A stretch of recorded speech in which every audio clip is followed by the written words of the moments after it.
So the INFJ personality type is very accommodative. Yeah, they are not that aggressive and they are not that forceful. But when you reach their limit, they're the kind of person that will give you a lot of second chances. We don't judge you. We don't judge you when you act out of your emotions, or maybe you are hurt. You do something when you are hurt, or you do something when you are angry. We don't judge you at that. But when you persistently hurt us,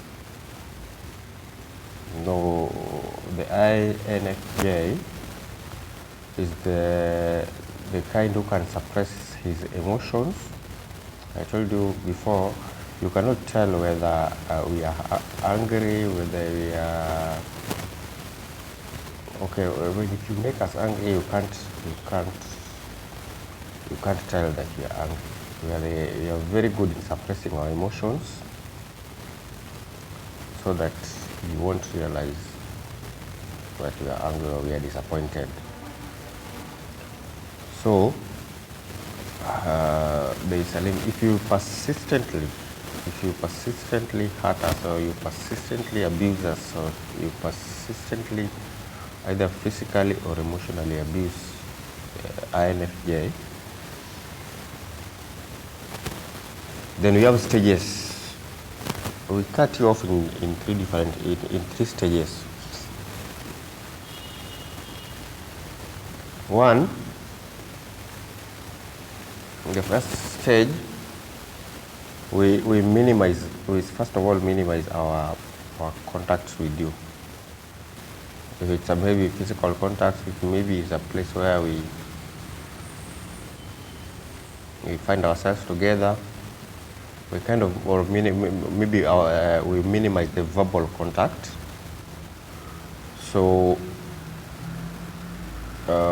as we still watch over you and trying to find reasons as into maybe if something happens, if you exercise patience in everything, you'll get to know something deeper. Patience is very important. So anytime, wherever the circumstance, just always try to exercise the patience. Don't take immediate actions in incidences. So the moment you take patience, you realize that whatever you are saying outward of something is just completely, totally opposite of the reality. So before an INFJ decides to take you through the three processes of getting you out of his life, he must first of all look at the situation and assess the situation and weigh other options. And after exhausting all the other options, because we told you INFJs don't like breaking up with people. But after exhausting all the other options, and now we have we come to a conclusion that you are a toxic person, then we now start the process of getting you or cutting you out of your life.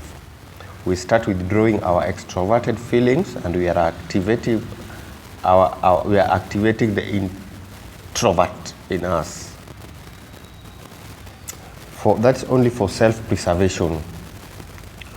So we start withdrawing, give you time. Then if you continue with the same, then we get to a point called mute. We activate the mute button. We just mute on you. Then this old mute on you, I told you, are very accommodative, and we give people a second chance. At this stage of mute, we can still bring you back. But now when it reaches the limit, that is a red line, you cross the red line, now we activate what we call a door slam. Door slam is where an INFJ will permanently cut you off his life. And when the door is slammed, it will never ever be opened, whatever much you do. Because the moment before we do slam, we ask so many questions to ourselves. Before that door slamming, it's not just an easy process, it takes time and energy. So before we do it, we ask so many questions. And we really take caution before we do slam. And we know that that door, the moment we slam it, reopening that door will mean giving you a chance to now kill us. Because before you do slam, you must make sure this is a person who is just into finishing you. He's not a person whom you can give a room for change so that he can change. He's somebody who is strictly and directly after finishing you. So that's why if we slam that door, we don't reopen it, because we are already seen that opening this door, this guy is after finishing you. So he might persuade you, he might lure you into opening the slammed door. If you make a mistake of opening the door, you are finished. So once you do slam, you do slam. And you do slam, you never open the door again. So an INFJ can do slam you even if you are living in the same house. That's an INFJ. Okay, it's sad to say it. It's sad to say it, but I had do slammed somebody living in the same home. We are living in the same home. That does not make us. If an INFJ discovers that you are a toxic person, he will do slam you even if you are sleeping in the same bed. Yeah. So I had promised we'll do a video about Doslam.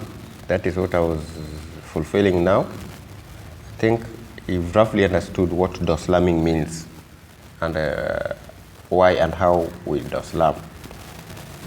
Otherwise, have a good day. Thank you.